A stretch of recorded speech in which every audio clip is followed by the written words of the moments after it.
بعد توتر الأوضاع الأمنية في سنجار دخول حكومة العراقية الممثلة بحكومة الكاظمي، وسيطروا على نقاط قوات أصايش يزيد خان واعتقال مجموعة منهم في مجمع دقوري في 18 أبريل نيسان.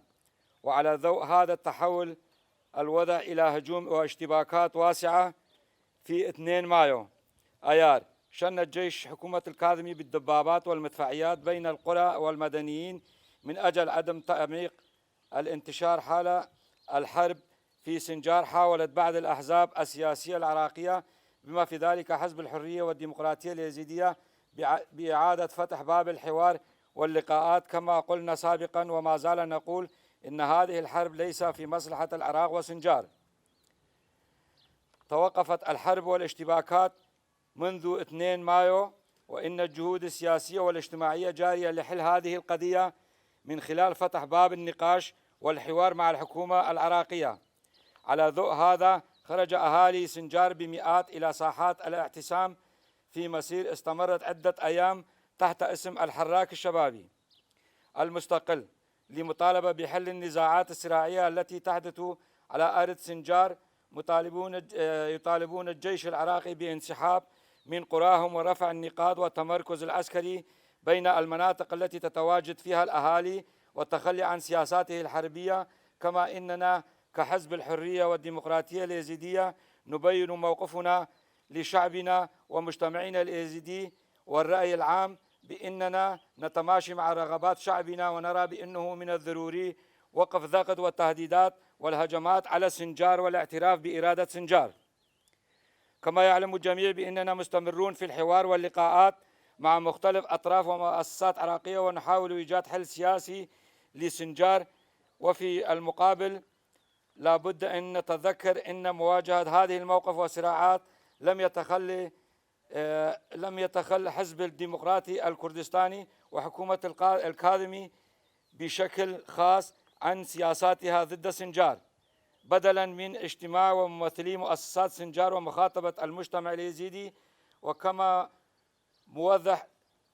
موضح تقف حكومة الكاظمي إلى جانب حزب الديمقراطي الكردستاني، ويحاول تمديد تطبيق اتفاقية 9 أكتوبر التي وقعت بين حكومة بغداد وأربيل.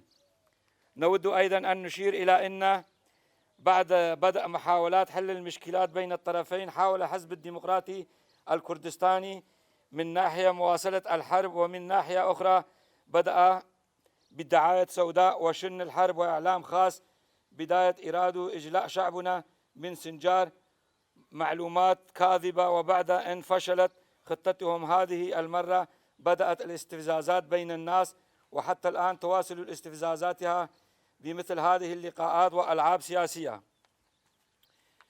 هنا نود أن نتطرق إلى موضوع في غاية الأهمية، ونسلط الضوء على الوفد الذي قام بلقاء مع الكاظمي نيابة عن سنجار ومجتمع اليزيدي في بغداد.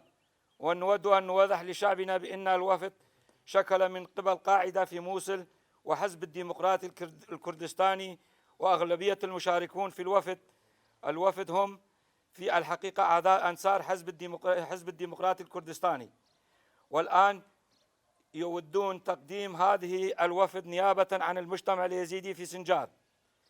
إن هذه البروتوكول السياسي الجديد من بادكي التي يريد تشغيلها مرة أخرى بمساعدة عمليات القاعدة في موصل.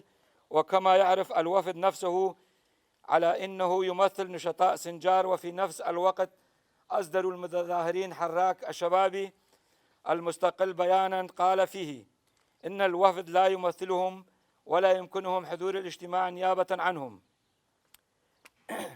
هنا ننوه مجتمعنا اليزيدي وخاصة المتظاهرون في ساحات الاعتصام، هذا هي اللعبة الجديدة التي يقودها حزب الديمقراطي الكردستاني، وهي استمرار اتفاقية 9 أكتوبر وما لم يحققوه بهجمات عسكرية وحروب خاصة، والآن يراودون تحقيقه بخطط وألعاب سياسية.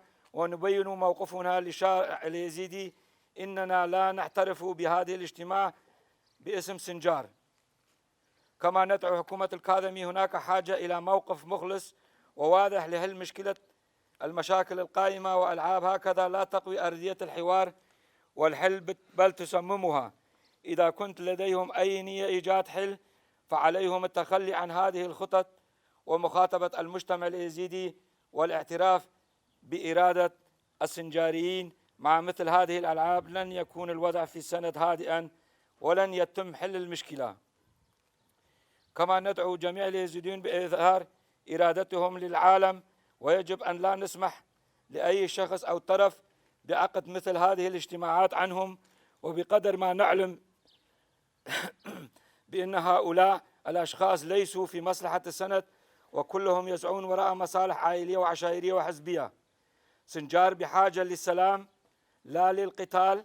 سنجار ليست ساحة للمعارك. نحن مع شعبنا. عاشت سنجار حرة مستقلة.